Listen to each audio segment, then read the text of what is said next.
Hello everyone. In previous lecture we discussed about some ionic compounds and today we will discuss another example of ionic compounds. So let's start with the first example. First of all, this is very important topic for exam point of view, so listen carefully. First is NaCl, sodium chloride. How to sodium chloride is formed? So जैसे कि आप सबको पता है sodium का atomic number है 11. 11 atomic number means अगर हम उसका इलेक्ट्रॉनिक कॉन्फ़िगरेशन करते हैं that is 2, 8 and 1. Similarly for chlorine, this is chlorine. Atomic number of chlorine is 17. So electronic configuration is 2, 8 and 7. So अगर हम यहाँ पे देखें number of valence electron of sodium is 1, number of valence electron of chlorine 7. For gaining stability और for completing octet rule, sodium को क्या करना पड़ेगा, एक इलेक्ट्रॉन लूज करना पड़ेगा and for the same chlorine को क्या करना है, क्लोरीन को एक इलेक्ट्रॉन गेन करना पड़ेगा. सो सोडियम के वैलेंस इलेक्ट्रॉन मैंने यहाँ पे ड्रॉ किए, क्लोरीन के वैलेंस इलेक्ट्रॉन मैंने यहाँ पे ड्रॉ किए. अब अगर सोडियम अपना ये एक इलेक्ट्रॉन लूज करता है दैट मीन्स ये स्टेबल हो गया. तो यहाँ पे जो सोडियम है वो अपना एक इलेक्ट्रॉन डोनेट करेगा क्लोरीन को. अगर ये अपना एक इलेक्ट्रॉन क्लोरीन को डोनेट करता है दैट मीन्स क्लोरीन का ऑक्टेट भी कंप्लीट हो गया, क्लोरीन भी अपना ऑक्टेट रूल जो है उसको फुलफिल कर लेगा. सो बाय दिस सोडियम ने अगर एक इलेक्ट्रॉन डोनेट किया दैट मीन्स सोडियम के ऊपर चार्ज आएगा पॉजिटिव. क्लोरीन ने एक इलेक्ट्रॉन एक्सेप्ट किया दैट मीन्स क्लोरीन के ऊपर चार्ज आएगा 1 माइनस. सो हमारे पास कॉम्प्लेक्स क्या बन गया, NaCl. So this is a method by which we can draw और मेक द आयनिक कंपाउंड्स. अब हम बात करते हैं सेकंड हमारा जो एग्जांपल है उसकी. Second one is magnesium and fluorine और जो कंपाउंड बनेगा that is magnesium fluoride. So magnesium का एटॉमिक नंबर है 12, electronic configuration 282. Similarly for fluorine, atomic number of fluorine is 9, electronic configuration is 2 and 7. अब अगर हम यहाँ पे देखें number of valence electron of magnesium 2 है हमारे पास. और अगर मैं फ्लोरीन की बात करूं, अब सिंपली जो फ्लोरीन है यहाँ पे 7 इलेक्ट्रॉन है दैट मीन्स इसको एक इलेक्ट्रॉन जो है वो गेन करना है. मैग्नीशियम के पास कितने हैं, 2 इलेक्ट्रॉन है लूज करने के लिए. फ्लोरीन को कितना चाहिए, 1 चाहिए. दैट मीन्स मैग्नीशियम का एक इलेक्ट्रॉन जो है वो स्पेयर बच जाएगा. दैट्स वाई हम क्या करेंगे, यहाँ पे जो फ्लोरीन है वो कितने लेंगे, 2. क्लियर, 2 क्यों लिए, क्योंकि एक फ्लोरीन तो सिर्फ एक ही इलेक्ट्रॉन गेन कर सकता है. अगर हम 2 फ्लोरीन लेंगे तो दोनों एक एक इलेक्ट्रॉन गेन करेंगे, मैग्नीशियम भी स्टेबल और फ्लोरीन भी स्टेबल. दैट्स वाई मैंने यहाँ पे क्या किया, एक इलेक्ट्रॉन एक फ्लोरीन को, दूसरा इलेक्ट्रॉन दूसरे फ्लोरीन को. सो मैग्नीशियम के ऊपर कितना चार्ज आ जाएगा, 2 पॉजिटिव. यहाँ पे है मेरे पास फ्लोरीन, फ्लोरीन के ऊपर अगर मैं बात करूं फ्लोरीन के ऊपर कितना चार्ज आ जाएगा, 2 नेगेटिव. क्लियर, तो मेरे पास जो कॉम्प्लेक्स बना कॉम्प्लेक्स इज MgF2.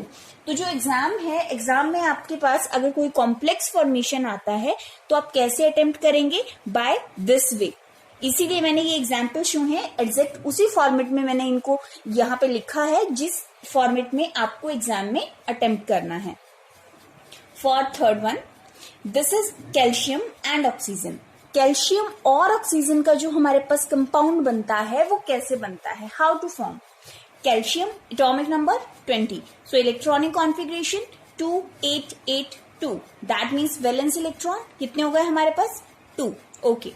अगर मैं बात करती हूँ ऑक्सीजन की, ऑक्सीजन के पास नंबर ऑफ वैलेंस इलेक्ट्रॉन आएंगे हमारे पास 6. अगर हम यहाँ पे देखें for obtaining octet rule, calcium जो है इसको 2 इलेक्ट्रॉन लूज करने पड़ेंगे, ऑक्सीजन जो है इसको 2 इलेक्ट्रॉन गेन करने पड़ेंगे. दैट्स वाई कैल्शियम के ऊपर 2 पॉजिटिव, ऑक्सीजन के ऊपर 2 नेगेटिव, दोनों ने आपस में रिएक्ट किया, क्या कॉम्प्लेक्स बन गया, कैल्शियम ऑक्साइड. क्लियर. अब हम एक और एग्जाम्पल, लास्ट एग्जाम्पल अगर कंसीडर करें, this is aluminium and this is nitrogen. आपका जो कंपाउंड बनेगा उसको हम बोलते हैं aluminium nitrate. Atomic number of aluminium 13, electronic configuration 283, number of valence electron 1, 2, 3. Okay. What about the nitrogen, atomic number is 7, valence electron कितने आ जाएंगे इसके पास, 5. अगर यहाँ पे हम देखें एल्यूमिनियम 3 इलेक्ट्रॉन डोनेट करेगा, नाइट्रोजन 3 इलेक्ट्रॉन गेन करेगा। बस आपको इन कंपाउंड फॉर्मेशन में एक जो चीज ध्यान में रखनी है, दैट इज ऑक्टेट रूल।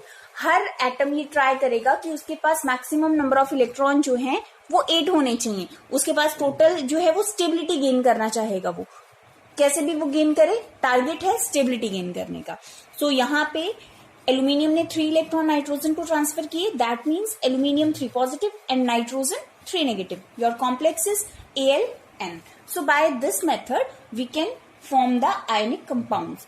और यहाँ पे आपने एक चीज देखी होगी, जितने भी ये कंपाउंड फॉर्म हुए ये आयंस की फॉर्म में प्रेजेंट हुए, और इसी वजह से हम इन कंपाउंड्स को आयनिक कंपाउंड्स बोलते हैं, जो कि हम ऑलरेडी प्रीवियस लेक्चर में डिस्कस कर चुके हैं। अब हम बात करते हैं हमारे नेक्स्ट टॉपिक की। सबसे पहले तो ये चीज कि आपकी बुक में जितने भी पॉसिबल एग्जाम्पल्स हैं वो सारे के सारे आप इनसे रिलेटेड करेंगे, खुद से आप सॉल्व करेंगे उनको एक बार। अब हम बात करते हैं कैरेक्टरिस्टिक्स और प्रॉपर्टीज के बारे में जो है आयनिक कंपाउंड्स की। Characteristic properties of ionic compounds. Ionic compounds की कुछ स्पेसिफिक कैरेक्टरिस्टिक्स हैं जिनको स्टडी करना बहुत ही इंपॉर्टेंट है, बिकॉज हमारी डेली लाइफ में हम अपने सराउंडिंग में बहुत सारे आयनिक कंपाउंड्स के बारे में स्टडी करते हैं, डिस्कस करते हैं। अगर हम एक कॉमन एग्जांपल लें NaCl, जिसको हम नमक बोलते हैं, सोडियम क्लोराइड जो है, हम डेली लाइफ में उसको यूज करते हैं and that is a ionic compound. कैसे बना NaCl, हमने अभी डिस्कस किया। तो अब हम बात करेंगे इनकी कैरेक्टरिस्टिक प्रॉपर्टीज के बारे में। फर्स्ट हमारा है ionic compounds consist of ions. हमारे जितने भी आयनिक कंपाउंड्स हैं दे कंसिस्ट आयंस, उनके अंदर आयन प्रेजेंट होते हैं। All ionic compounds consist of positively and negatively charged ions and not molecules. Ions होते हैं बट मॉलिक्यूल्स नहीं होते। यहाँ पे जैसा कि हमने डिस्कस किया, इसको मैंने F2 की फॉर्म में नहीं लिखा, बिकॉज अगर F2 लिखती that means that is molecule. मैंने यहाँ पे इसको किस फॉर्म में मेंशन किया है, यहाँ पे मैंने मेंशन किया है इन द फॉर्म ऑफ एटम्स और आयंस। क्लियर? तो हमारे जो आयनिक कंपाउंड्स होते हैं वो उनके अंदर आयंस प्रेजेंट होते हैं, और दोनों तरह के आयंस प्रेजेंट होना कंपल्सरी है। पॉजिटिव भी होना चाहिए और नेगेटिव भी होना चाहिए। फॉर एग्जाम्पल NaCl हो गया, मैग्नीशियम फ्लोराइड हो गया, जो अभी अभी हमने डिस्कस किया। क्लियर? तो अब हम बात करते हैं सेकेंड प्रॉपर्टी की। सेकेंड प्रॉपर्टी है आयनिक कंपाउंड्स आर सॉलिड्स। जो हमारे आयनिक कंपाउंड्स हैं वो सारे के सारे सॉलिड्स होते हैं, और इसके अंदर हमारे पास कोई एक्सेप्शन नहीं है कि कोई ऐसा एग्जाम्पल हो जहां पे आयनिक जो हमारे कंपाउंड्स हैं वो लिक्विड या गैसियस फॉर्म में प्रेजेंट हो। So ionic compounds are solids. In general, in ionic compounds, the ions are held together by a strong electrostatic force of attraction. So, the ionic compounds are solid and relatively hard, in which ions have regular close packing structure. Basically अगर मैं बात करूं, हमारे पास ये ions की help से जो compound form होते हैं उनको हम आयनिक कंपाउंड्स बोलते हैं। और जब आयंस, आप सबको पता है, opposite charges attract each other. हम बहुत जूनियर क्लासेस से डिस्कस करते हैं इस चीज को कि अपोजिट चार्जेस एक दूसरे को अट्रैक्ट करते हैं। हमने फर्स्ट पॉइंट में डिस्कस किया कि जो आयनिक कंपाउंड्स हैं उनमें पॉजिटिव चार्ज भी है और नेगेटिव चार्ज भी है। So positive negative both are different, दोनों डिफरेंट हैं, दैट मीन्स दोनों एक दूसरे को क्या करेंगे, अट्रैक्ट करेंगे, और बहुत ज्यादा स्ट्रॉन्ग फोर्स ऑफ अट्रैक्शन होगा, और उस फोर्स ऑफ अट्रैक्शन की वजह से वो आपस में कंप्लीटली स्टिक हो जाएंगे, एंड बिकॉज ऑफ दैट वो सॉलिड फॉर्म ले लेंगे। सो अगर आपके पास क्वेश्चन आता है कि why ionic compounds are solids, तो आपका आंसर होगा because the ions present in ionic compounds are held together by strong electrostatic force of attraction. Actually, these compounds are generally brittle and break into pieces when subject to pressure or stress. अगर मैं बात करूं आयनिक जो हमारे compounds है, अगर मैं उनके ऊपर प्रेशर अप्लाई करूंगी तो ऐसा नहीं है कि उनका, जैसे फॉर एग्जांपल चौक है, चौक के ऊपर अगर मैं प्रेशर अप्लाई करूं तो उसका पाउडर फॉर्म में कन्वर्ट हो जाता है। क्लियर? लेकिन आयनिक कंपाउंड्स को जब आप तोड़ेंगे तो ये छोटे छोटे पीसेस में डिवाइड होंगे। फॉर एग्जांपल अगर मैं बात करती हूँ ग्लास की, ग्लास जब ब्रेक होता है तो छोटे छोटे पीसेस में ब्रेक होता है। क्लियर? सो जितने भी आयनिक कंपाउंड्स हैं दे आर सॉलिड्स। क्लियर? अब हम बात करते हैं नेक्स्ट हमारी प्रॉपर्टी की। Ionic compounds in general are crystalline in nature. अब ये क्रिस्टलाइन क्या है? Crystalline means they are present in the form of crystal. अभी हमने ऊपर वाले इस पॉइंट में डिस्कस किया कि जब आप उनको ब्रेकआउट करते हो तो वो छोटे छोटे पार्ट्स में डिवाइड हो जाते हैं। तो एक्चुअली आयनिक कंपाउंड्स जो हैं वो क्रिस्टलाइन इन नेचर होते हैं, वो क्रिस्टल्स की फॉर्म में प्रेजेंट होते हैं। क्लियर? तो जैसे कि फॉर एग्जाम्पल मैं यहाँ पे एक एग्जाम्पल कंसीडर करूं, अगर मैं एक पैकिंग बनाऊं यहाँ पे, फॉर एग्जाम्पल NaCl की पैकिंग मैंने बनाई तो ये जो पैकिंग है ये कुछ इस तरह से आपको दिखाई देगी। अगर आप इसका पैटर्न फॉलो करें तो इसका पैटर्न कुछ इस तरह से होगा। ये सारे आपस में लाइक दिस एक दूसरे के साथ जुड़े हुए मिलेंगे। दैट मीन्स ये क्रिस्टल की फॉर्म में होंगे। जितने भी आयनिक सॉलिड्स हैं वो सारे के सारे क्रिस्टल की फॉर्म में प्रेजेंट होंगे। क्लियर? अब हम बात करते हैं नेक्स्ट पॉइंट की, that is ionic compounds have high melting and boiling points. Ionic compounds जो हैं उनका मेल्टिंग और बॉइलिंग पॉइंट दोनों बहुत ज्यादा हाई होते हैं। So the compounds have high melting and boiling points. This is because of strong electrostatic force of attraction between the oppositely charged ions. Therefore, large amount of energy is needed to break these bonds and hence melting and boiling points are very high. Clear? मतलब हमने discuss किया second point में कि वो solids हैं उनके बीच में strong force of attraction है। अब because of that strong force of attraction, उस स्ट्रॉन्ग फोर्स ऑफ अट्रैक्शन की वजह से हम उनको ब्रेक नहीं कर सकते, बिकॉज उस बॉन्ड को जो पॉजिटिव नेगेटिव ने एक दूसरे को अट्रैक्ट करके आपस में बनाया है उसको डिसोशिएट करने के लिए बहुत ज्यादा high amount of energy required होगा, और high amount of energy required होगा दैट मीन्स उसको मेल्ट और बॉयल होने में बहुत ज्यादा हीट लगेगी, बहुत ज्यादा टाइम लगेगा। क्लियर? और यही रीजन है कि जितने भी हमारे आयनिक कंपाउंड्स हैं उनकी डेंसिटीज भी बहुत ज्यादा हाई होती हैं।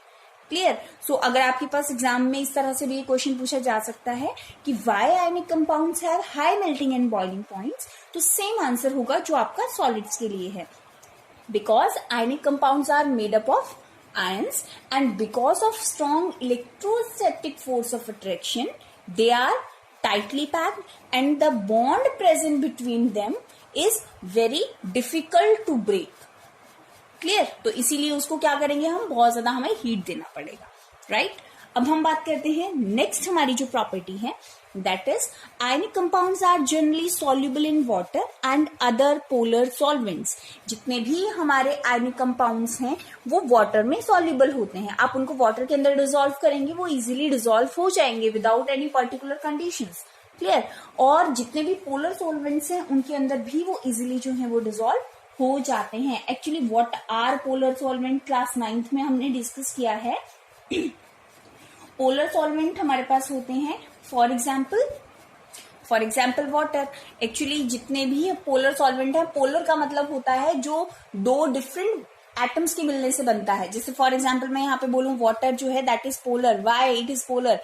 हाइड्रोजन और एटम, हाइड्रोजन का एटम और ऑक्सीजन का एटम दो डिफरेंट एटम है। लेकिन अगर मैं बात करूं नॉन पोलर की, दैट इज जैसे फॉर एग्जाम्पल फ्लोरीन है, इसको आप क्या बोलेंगे? नॉन पोलर है। या अगर मैं यहाँ पे एग्जाम्पल लेती हूँ ईथर का, अल्कोहल का, तो इनको हम क्या बोलेंगे? These are non polar solvents. Clear?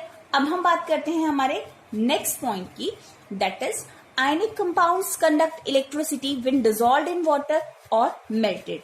Ionic compound जो हैं वो इलेक्ट्रिसिटी को कंडक्ट करते हैं, बट उनके लिए एक हमारे पास कंडीशन है कि वो वाटर के अंदर डिसॉल्व होने चाहिए। सेम कॉन्सेप्ट कहां से? जो हमारा सेकंड चैप्टर हमने डिस्कस किया था एसिड बेसिस सॉल्ट्स वाला, कि जो वाटर है वो किसी भी एसिड को या किसी भी चीज को आयंस प्रोवाइड करता है फॉर कंडक्टिंग इलेक्ट्रिसिटी। अगर जैसे मैं सॉल्ट है ड्राइड फॉर्म में इलेक्ट्रिसिटी पास करूंगी नहीं करेगा, लेकिन वाटर के अंदर डिसॉल्व करूंगी that become a very good conductor of heat and electricity. We don't discuss about the heat, it is all about the electricity. तो वो इलेक्ट्रिसिटी को बहुत अच्छे से क्या करेगा? पास करेगा। या फिर सेकेंडरी कंडीशन ये हो सकती है कि आप उसको इतना ज्यादा टेम्परेचर दें कि वो मेल्ट हो जाए, उसका मेल्टिंग पॉइंट या बॉइलिंग पॉइंट आ जाए, उसके बाद फॉर एग्जाम्पल सॉल्ट है, उसको आपने मेल्ट किया, मेल्ट करने के बाद अगर आप उसमें से इलेक्ट्रिसिटी पास करोगे तो वो बहुत अच्छे से इलेक्ट्रिसिटी कंडक्ट करेगा। बट अगर हम बात करें रूम टेम्परेचर की या अगर हम बात करें उनके क्रिस्टल फॉर्म की, तो वो इलेक्ट्रिसिटी कंडक्ट नहीं करेंगे। उसके लिए स्पेसिफिक कंडीशंस जो है वो रिक्वायर्ड होंगी। Clear? Ionic compounds do not conduct electricity in the solid state. This is because they have very rigid structure. But when these are melted or dissolved in water, the ions becomes free and therefore they conduct electricity.